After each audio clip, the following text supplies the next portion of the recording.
Share on Pinterest quiz time. Let's say you finally stored up enough chutzpah to fire off that emotionally vulnerable DM you've been putting off. The recipient sees it immediately.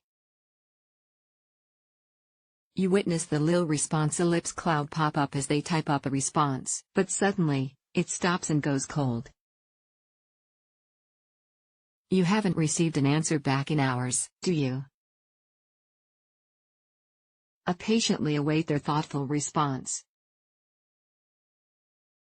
Hit 'em with a cute follow-up gif after a day or whatever. They probably did that thing where they only responded to the DM in their head and forgot to actually reply. See? Realize they hate you, have always hated you, will hate you until the heat death of the universe, and begin the painful process of drafting a bridge-scorching double DM. This relationship is over, Sarah?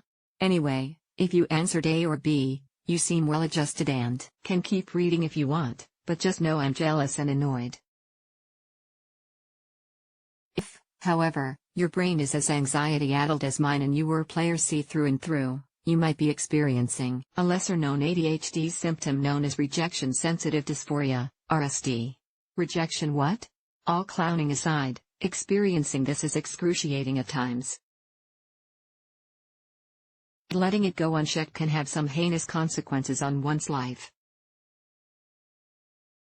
According to a study in 2009 trusted source, RSD can be summed up as the disposition to anxiously expect, readily perceive, and intensely react to rejection.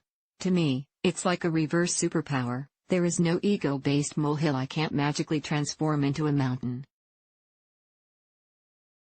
And then even the mountain hates me and is just being nice to me because it feels sorry for me.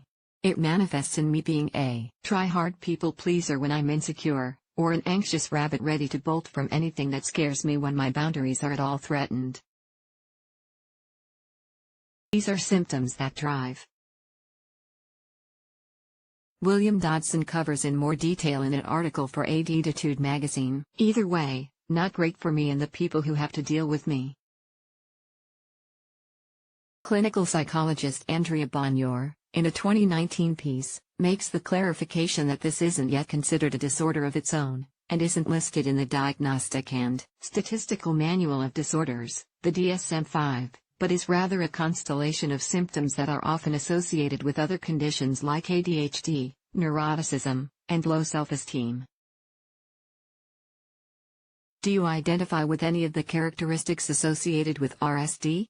The thought of rejection brings on the puke feels our entire sense of self-worth depends on what other people think of you. You set standards for yourself that are, steep high. You are constantly bracing for impact in situations where you could be rejected, or fleeing from theme. Trying and failing to fit in anywhere is a constant physical discomfort high. You lash out aggressively when you perceive rejection or disrespect. Oh no, you might be saying, rejection is something I personally, for me, do not enjoy experiencing.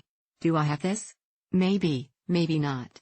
Experts like Bonjour make the distinction between RSD and other anxiety conditions, such as social anxiety disorder, SAD, with when and by whom one is triggered. Someone with SAD is more likely to feel this debilitating discomfort and anxiety in the lead-up to a potential rejection with people they don't know well. A person experiencing RSD, however, is just as likely to feel the existential dread of rejection from someone they're close to, whose response they should be able to guess, and they'll feel the enormous sanity-melting despair and rage after the event takes place.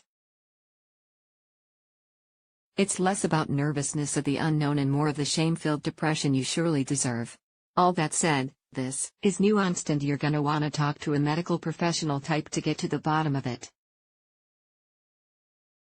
It doesn't always have to be this way. Let's say you do just that and ding ding ding. It's RSD. What's recommended to treat it? Therapy, darling. Whether cognitive behavioral therapy, dialectical behavior therapy, or any other compatible psychotherapeutic experience, we need to get you talking about your feelings on rejection. Let me know if you, too, experience the farcical feedback loop of, how do I word my feelings about rejection to my therapist treating me for RSD without them judging me? Medication.